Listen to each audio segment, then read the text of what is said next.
क्या बात, ओहो वाह अरे बहादुर।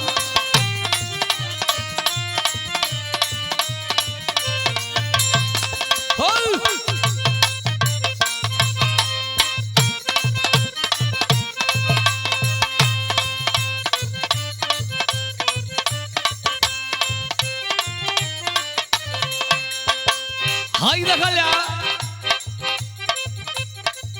लगन का धमाका गीत बा। ये लगन में गीत धमाका में बजी। आजकल गांव में रामजीत भाई इतना भी व्यवहार नहीं कर रहे कि केहू के कोनो काम में जाके हाथ बैठा के लोग भोजन कराई। ये घरी लोग कह देता बेटर, बेटर के संगे दो तीन गो आइटम बेटर भी रहताड़ी, दो तीन गो जन मनोरंजन का काम करताड़ी। लेकिन हई देखल जाए वो घटना घट गई, पानी पियावताड़ी, अब खानो खियावत लोग बा। हई देखो कोनो खूबसूरत लड़का बा, रामजीत भाई अब तो दीवानी हो गेलू बेटर जवन लड़की रहे। कहते हेलो हाय हाय हाय कहतिया हो तनी पूरी ले ला हो कचौड़ी ले ला,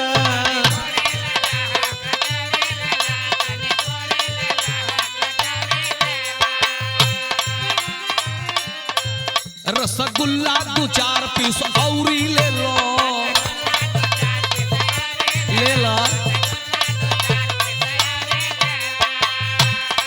आ खास करके छोटे भाई जाके लइका कोर कहे कहे हो तनी पूरी ले ला हो कचौड़ी ले ला, रसगुल्ला 2-4 पीस औरी ले ला।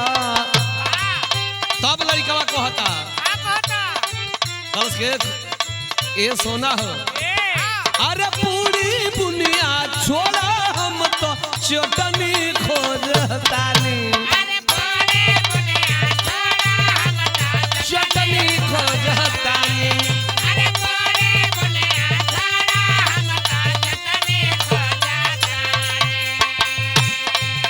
अरे पूरी बुनिया छोड़ा हम तो चटनी खोजतानी। एक रह जाए गो तोहरे लेखा पत्नी खोजतानी, एक रह जाए पत्नी खोजतानी, एक रह जाए।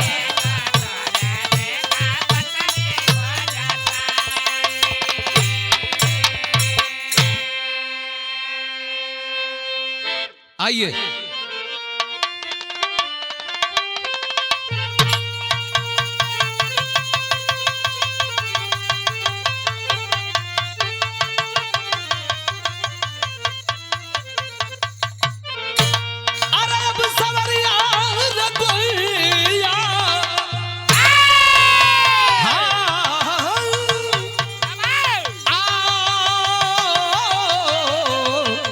समरिया हो भोले बाबा जोगिया हो राम।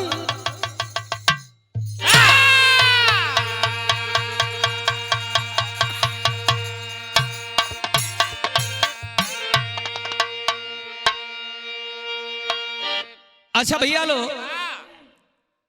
हम बिरहा गायक राम कुल यादव और साथियन के ओर से आप सब बिरहा सुनने वाला भैया बाबू लोगों के बहुत बहुत प्रणाम।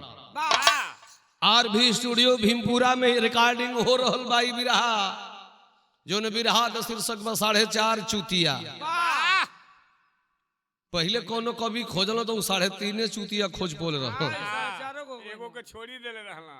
अभी हमारा सुभाष सागर कवि जी 4.5 चूतिया का बिरहा लिख देने। 4.5 चूतिया होलन कैसन भूमिका लगत मास्टर।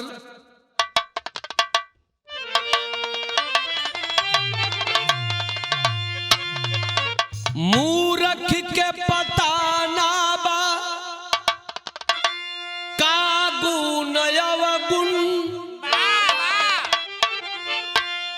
अरे कौआ के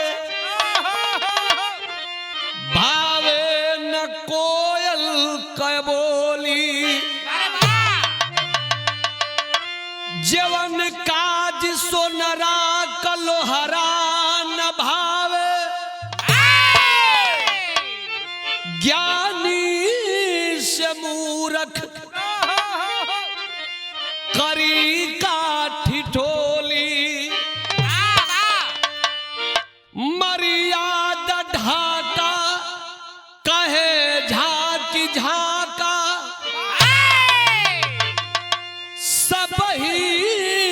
के गतिया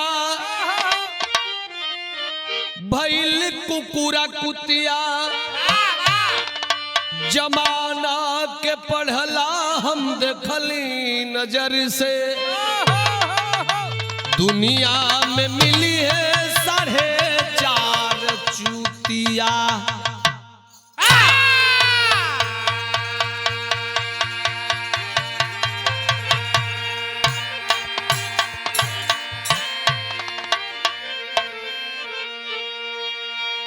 बिरहा में एगो भोजपुरी तर्ज बा मास्टर। कौन तर्ज बा?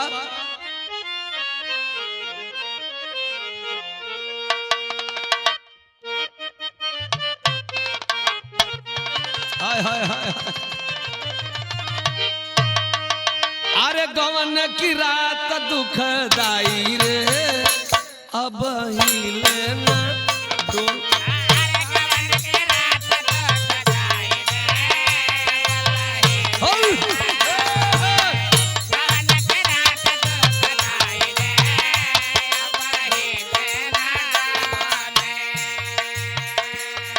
लेकिन कवि जी भाव विरह में लिखली हो। अरे रूपनगर के रूपक सिंह हो राजा रहले जे सानी। अरे राजा रहले जे सानी।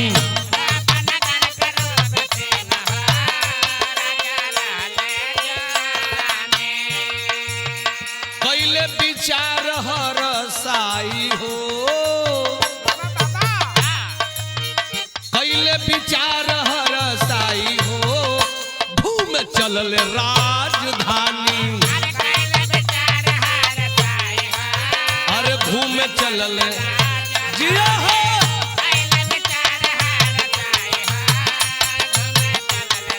राजधानी के जब चलले हो राजधानी घूमे राजा साहब तो शहर का भाव लगता।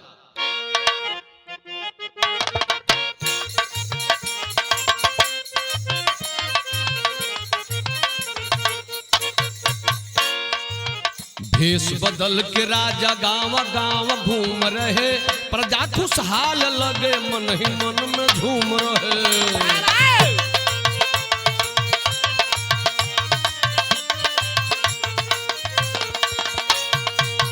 पूछते राजा आए गालों पर पसीना है। पूछते राजा आए गालों पर पसीना है। एक बूढ़े को गाली दे रही हसीना होए।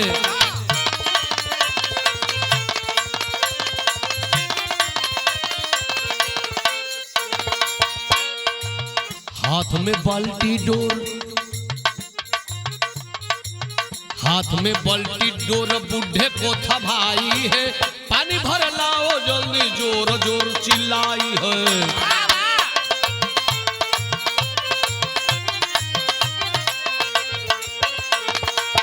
गाली दे दिया बाज आओगे नहीं कुत्तों की औलाद हो तुम। बाज आओगे नहीं कुत्ते की औलाद हो तुम। बनोगी मिश्री नहीं शक्कर के सवाद हो तुम।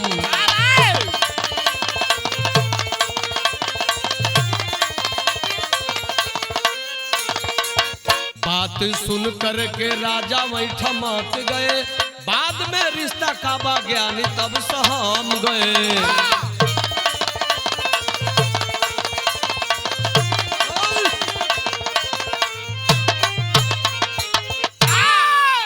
ए भैया राजा साहब भेष बदल के अपना राजधानी में घूमता रहे। देखी तो हमार प्रजा कैसन हो। राजा साहब घूमत घूमत वो गांव में गइलन। एगो बूढ़ आदमी बाड़े। हाय हाय हाय हाय बुढ़ौती में को के जवान में हरा लिया लेल बड़े बांगुड़ बेलना बा परेशान रहता रहे। कैसे अड़ाई पेट नहीं खे भरत मेहरारू जो मन करता हिक भगरी आई। आखिर गरियावती दो गलाऊ ले आइलो मठी लगनु कुत्ता का बेटा। तू हमार मरम काज में चढ़ल जवानी में खचखचा के जवानी चढ़ल भाई मटी लगाना जो कुछ ना कर तो जो एक बाल्टी पानी ले आ, ऐसा ही मौका लगा लगा के इन्होंने भेज दे चल जा सही छोट लवन घुस जा वही में। आखिर भाई लगा मास्टर राजा परेशान हुआ, भेष बदल ले हुआ, लेकिन कहना कि साला ये बड़ी गारी देती है। आखिर बुढ़ावा कर ससुर नहीं लागत है के केतना उरे बोलतिया। आखिर तरज लगिल मास्टर, तरज कौन बात?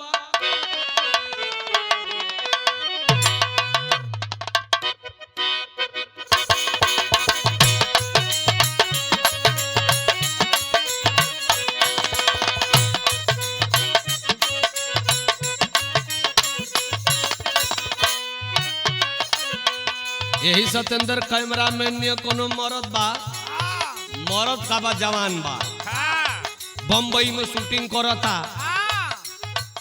घरवा से कोटेदार साहब फोन कइलन करे लइका खाली शूटिंग करबे कि सेटिंग होई, कहीं बियाह सेटिंग वुटिंग करी। बे महाराज तू बाबूजी बुझाला ना, हमरे से मजाक कर लो। दूसरा लइकन से हम बता देतनी। अब अमर से ही बात अमर राजभर के गई। अमर पूछत रहो सत्येंद्र बताओ कैसन मेहरारू चाहिए। सत्येंद्र कहता रे अरे हमके दुल्हन चाहिए अंग्रेजी स्टाइल वाली ना, जन बम्बई में उघारे निघारे चलो तड़ी सो।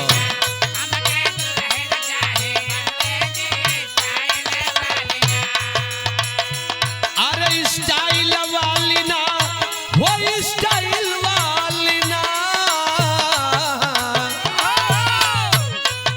स्टाइल वाली ना, वो स्टाइल वाली ना, कि हमके दुल्हन चाहिए अंग्रेजी स्टाइल वाली ना।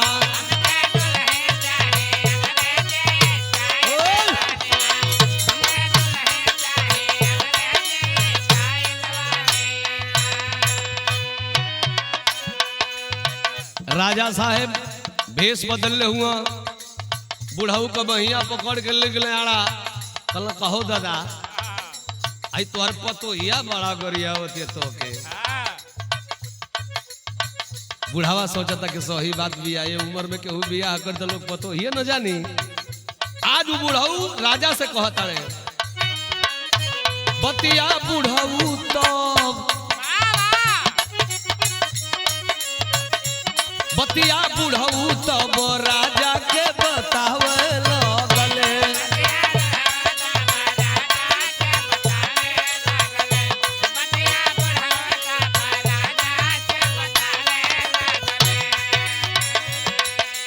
कहतन कि ये राजा हे भैया उनका राजा चलन तने कल कि ये भैया गलत मुहूर्त जो बाभन बतावे चुतिया नंबर 1।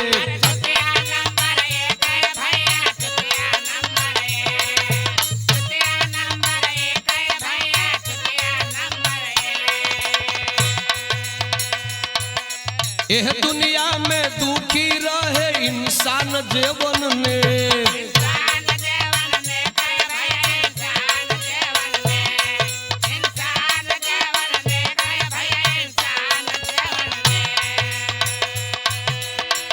तो दूसरा नंबर चुतिया के बाद अब लखावे लगले।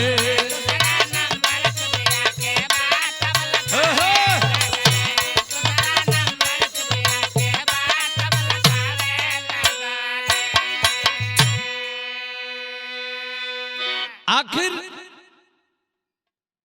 वो राजा से वो बुढ़ऊ दादा कहते का कहीं ए भैया ये धरती पे एक नंबर सबसे पहला नंबर चुतिया के हुआ तो लड़बक बाभन बा जौन बिना साहित्यों को बियाह करा देता।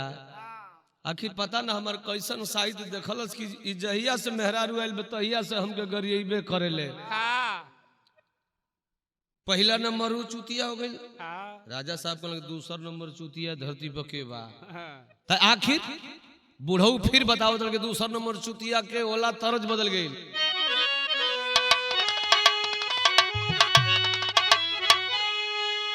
अरे नदी नटनिया अपरल पिछवा आ हम नैहर जाइब ना रह भई हवा। ये के पहले का गवैया श्री नारायण चाचा बाला उस्ताद गावे लोग का गावे लोग कैसे अरे नदिया के तीरवा अरे परला पाला तब बिना में हरी कमरवा जो पेला माला।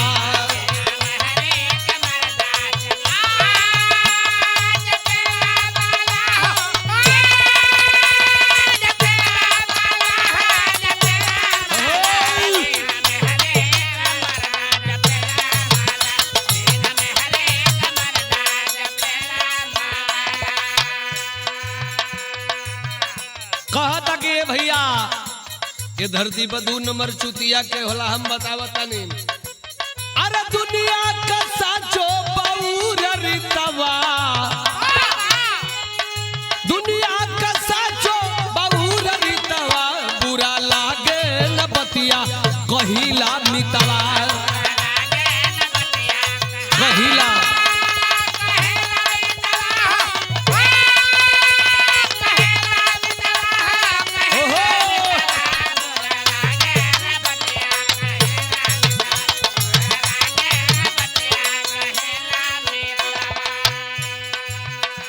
सतेंद्र तनी हमार बात ख्याल करिए भैया।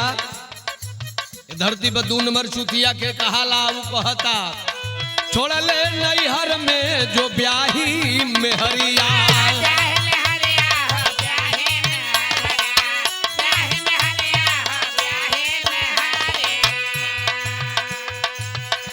अरे लूटे यार संगवू नैहर में लहरिया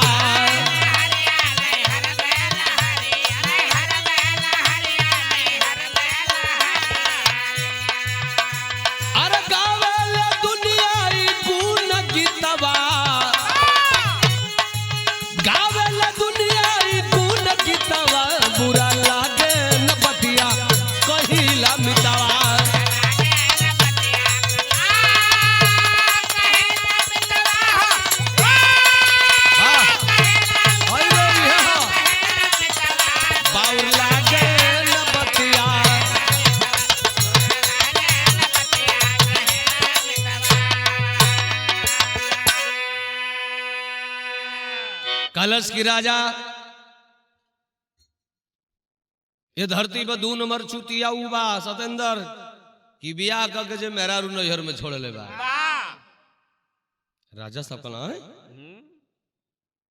मने मने सोचतन कि साला मेहरारू तो हमरो नैहर में भी अभी गौना ना भइल 2 नंबर चुतिया में हमहू बनी का राजा कहला करे भाई चल 4.5 चुतिया बतौल तब वही 2 चुतिया भइलन 3 नंबर चुतिया कौन होला सो तो देखो बुढ़ावा बताओ तो का बतौलस तरज बदल गेल मास्टर।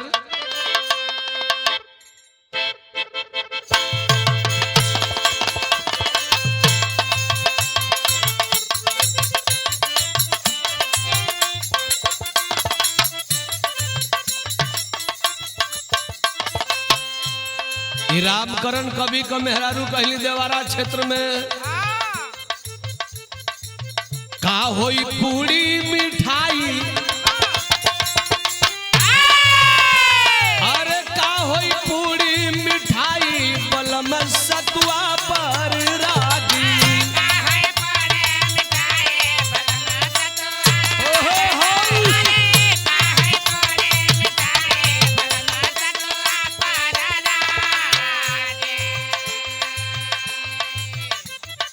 लेकिन रामजीत भाई 3रा नंबर चुतिया के बतावत हूँ बुढ़ावा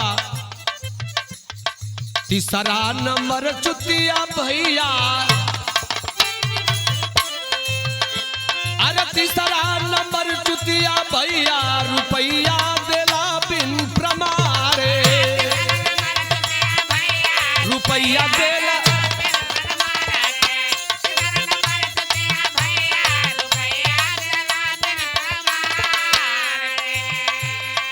आज के युग में 3रा नंबर चुतिया उ होला जे बिना प्रमाण का बिना कागज कुछ पुर्जा बनोले बगली से निकल पैसा केहू के दे दिहला वो अपन काम तो कर लई, लेकिन अगर कुछ प्रूफ नहीं है तो घंटा नोच के ना दे।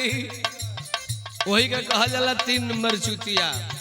कहता बुढ़वा कि 3 नंबर चुतिया वो होला। राजा कहलन कि तो 4था नंबर चुतिया के हो तो बतावता। 4था नंबर के चुतिया वो बा पंच हो।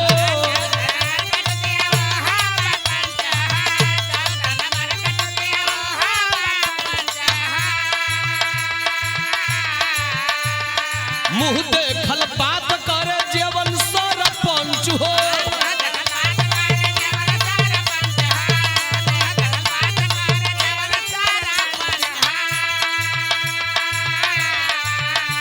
अरे झूठवन का बनेला सहैया, अरे झूठवन का बनेला सहैया, रुपया देला बिन प्रमारे।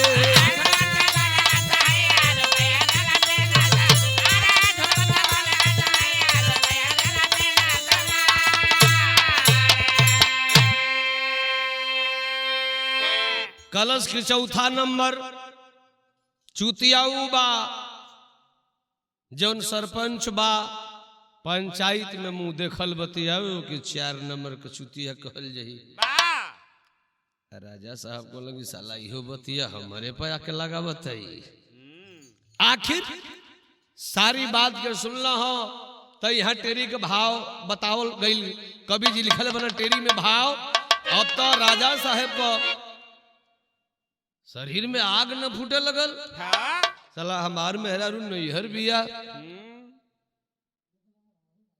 वो में साला लिस्ट में हम आवतनी बतिया गिरावत लिया कि कुल हमारे पर। गुस्सा में लाल राजा ओ बुढ़ावा से सवाल किलन ह टेरी में का किलन ह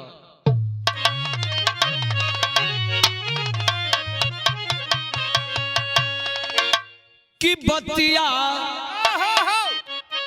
अरे बतिया आजमावे के पड़ी। राजा का बढ़ल बेचैनी दिल में भाग लगावे।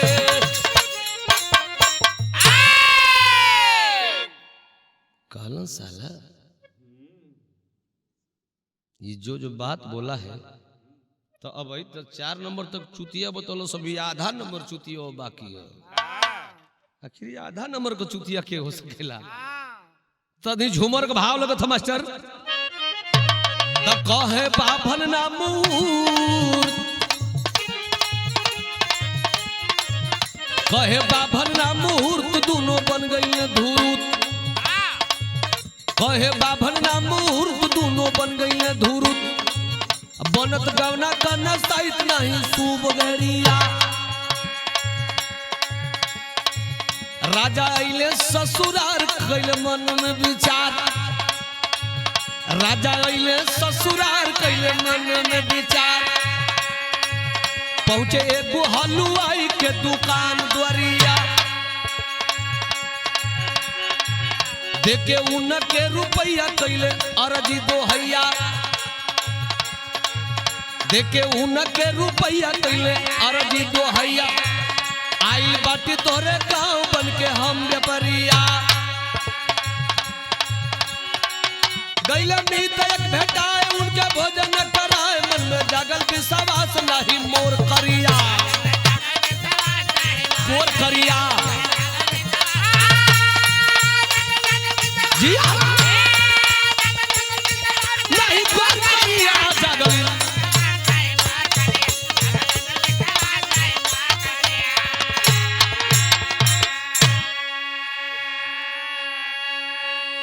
राजा साहब से वो बुढ़ऊ कहले हो कि राजा एक काम करी, हमारा गरमाई मत तनी आपको राज्य बात नहीं पता होता कुल खोल नहीं। ओकर बाद फिर आई हमारा से भेंट हुई।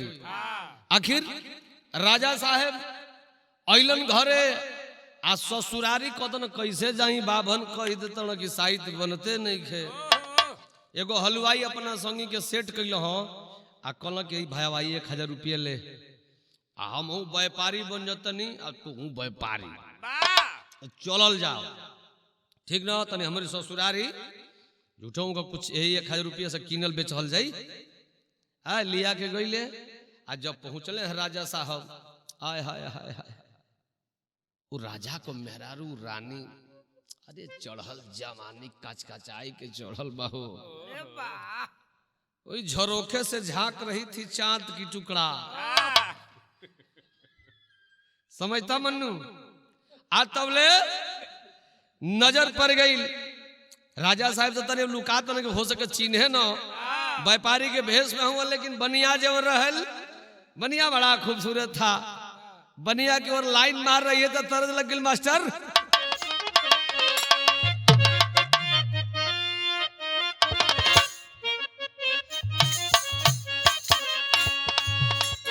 आरे डूबी मारा राजा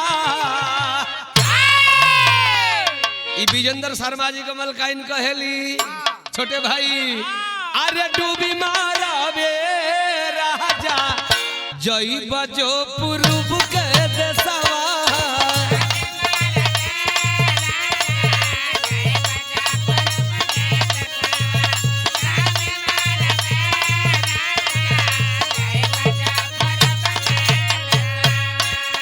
अरे वही पूर्व देशवा में बसे बंगलिनिया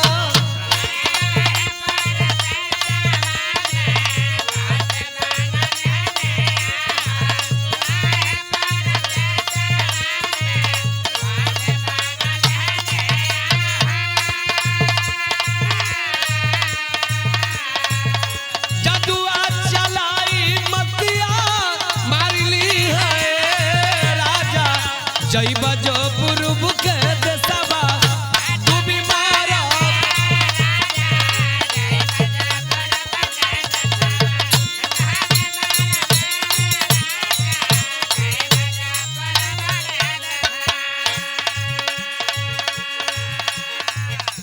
ए भैया हई देखा हो कवि जी भाव लिखल बाणे आखिर भइल का कहे राजा हो कहा कहे राजा हो कहा गिरी है बिजुरिया गोरी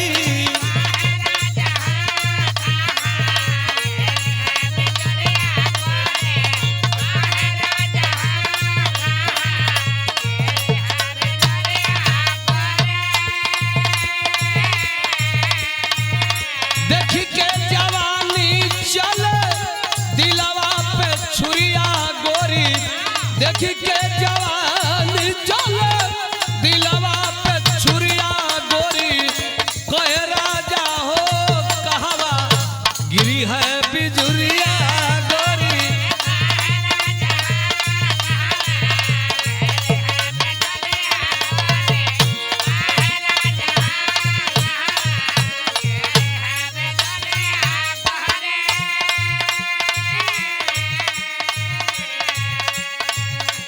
राजा बाड़े बनिया बाड़े दोनों लोग जाता रे राजा के सहारे बनिया कहता रे का हो जान हाय हाय हाय हाय हाय के कर परान लेबू बड़ा सौदा बनोले बड़ू ए कवन यार बरम करने ने कोनो बा काए हो दादा रे दादा हाय देखा जा कहते के करा पर प्यार करिला के करा पर मोरीला आखिर कहतिया कहेले मितनवा रखली नैहर में यारावा हो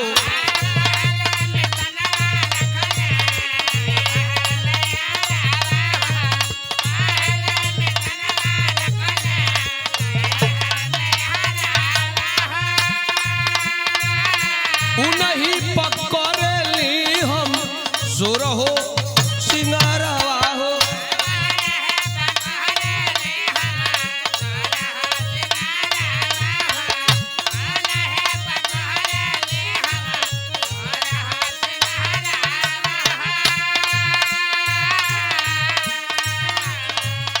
जवानी लुटावे हम केतन कमुड़िया गोरी जवानी लुटावे कटली केतन कमुड़िया गोरी कहे राजा गिरी है बिजुरिया गोरी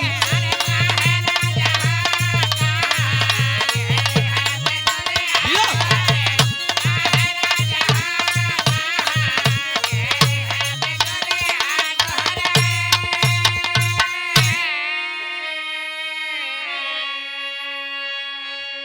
ए भैया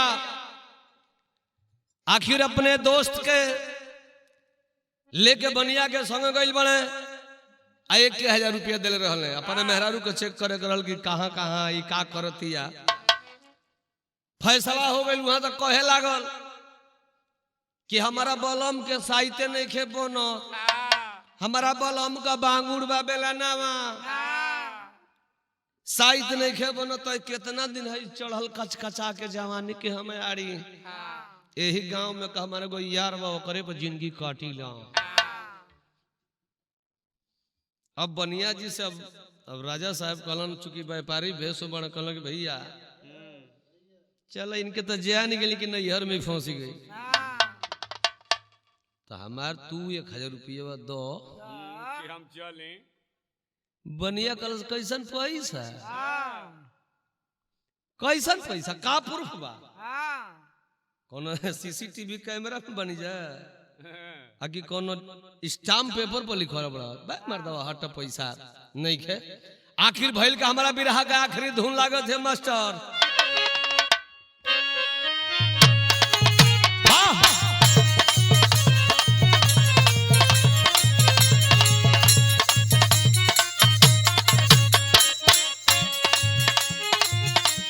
उहे दर्द बा अपना समय में बड़ा ही हो बाजल चुम्मा चुम्मा दे दे चुम्मा चुम्मा दे दे चुम्मा चुम्मा दे दे चुम्मा रे गुजरिया।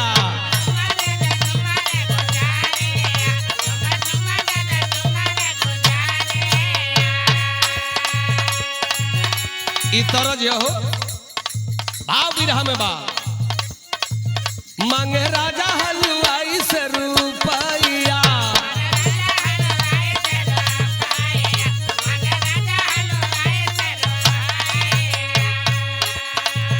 देला पैसा नहीं करेला ढिठोइया देला पैसा नहीं करेला ढिठोइया मांगे राजा हलवाई से रुपया।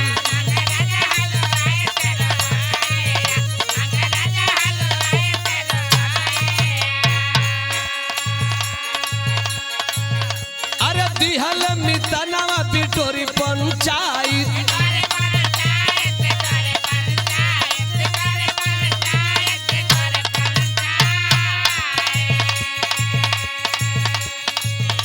अरे पंचा बिकाऊ नहीं कोइले ए नाई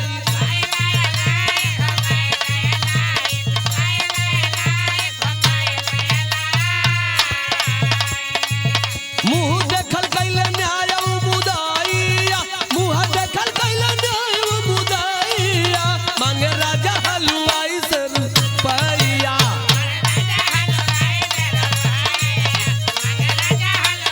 जिया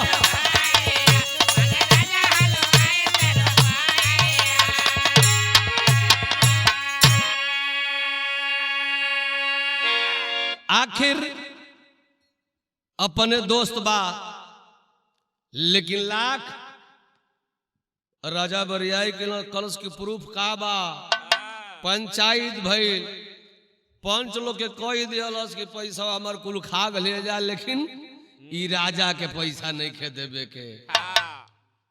मुंह देखल पंच वैसने फैसला कर देना से राजा को रुपया हाथे ना लगे कहल कि बूढ़ावा सही कहत रहे मेहरारू के चेक होइए गई कि चढ़ल जवानी में से आड़ा तो नहीं कभी यार पटा लेलस गाड़ी मारी लाइसन कुल जातारा या पातारा खातारा को अब चलो बिना साहित्य को मेहरारू आई आल्हा लग गई।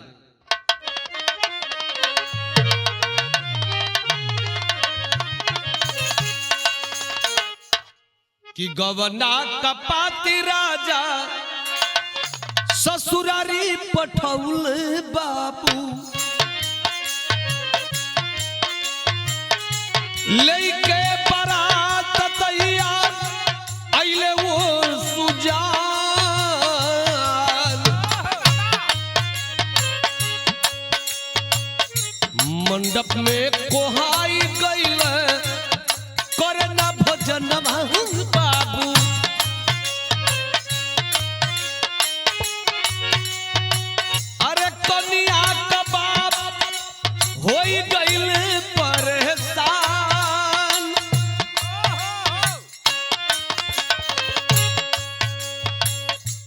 कहे राजा कैदा पूरा हमरो मंगनमा बाबू।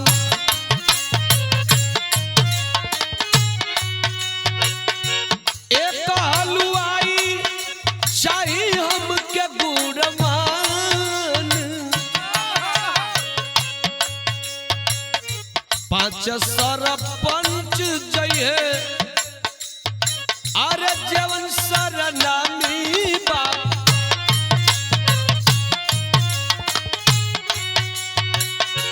एक एक राजा जी पुरावे उनकर मान,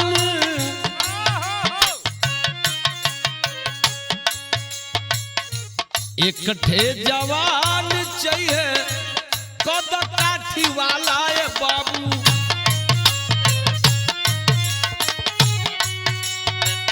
हमर कुल कमवा हो जाई है आसान,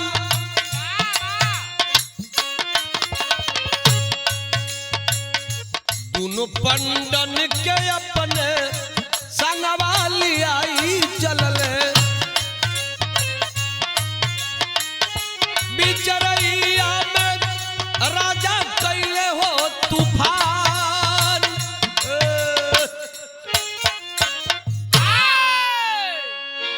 आखिर जेवन जेवन मांग पूरा कैल मंगला हो राजा अपने ससुर से। ससुर जी कहलक एकदम जेके जेके कह ओके ओके हम बुला देतनी। आखिर राजा सभी दुश्मनों को बीबी संग पंडित हलवाई और उस जवान को जेकरा से फंसा रहल सबके लेके गईला हाँ वही बुढ़ावा के जो बुढ़ावा का मेहरारू के गरियावत रहल। आओ जल्ले जाके बूढ़ा के पास आगाढ़ा खानवा तड़े अपना मेहरारू के वही में डाले खाती जो जन माजा कुल मरल जो पैसावा ना दे जन पंडित जी कहल कि साहित्य नहीं खे सबके लेके खड़ा करे कहल कि बुढ़ावा तू हूँ बता दे कि आधा चुतिया के हो। 4 गो तो बतौले तो 4 जना के तब हम सेटिंग कर ले 4 जना तो पकड़ा गए लोग, लेकिन आधा चुतिया के हो बताओ। हाथ जोड़ के कहल कि दुहाई राजा साहेब को आधा चुतिया के हम बताओ तनी खड़ी को भाव लगत मास्टर।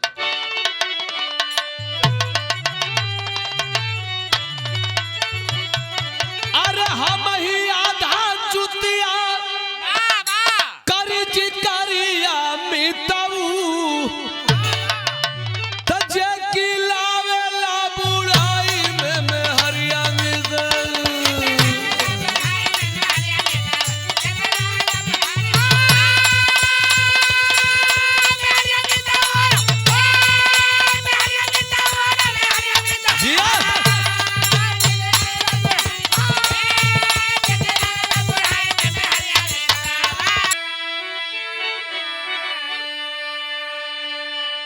बुढ़ावा कलश के राजा ये आधा चुतिया के जब तो तू धैले लेकिन आधा नंबर जन चुतिया बाहे साहब हम ही आई ऐसे हम ही आई कि आधा उम्र बीतला पर मेरा जब आई तो समय बांगुड़ बेलने में न हो जाई साहेब। ए साहब जन सजा देवे के बाबू दे दें। आखिर भाई लगा मास्टर अरे दे आधा नंबर हमारे पर लागू कल ना तो वैसा ना रहती हम नाड़ी ना रहती हमारे मेहरारू गोरिया तो समय से कोनो काम निक लगला हो बिरहा सुने वाला भैया लोग। अब तक कवि जी लिखले बने कि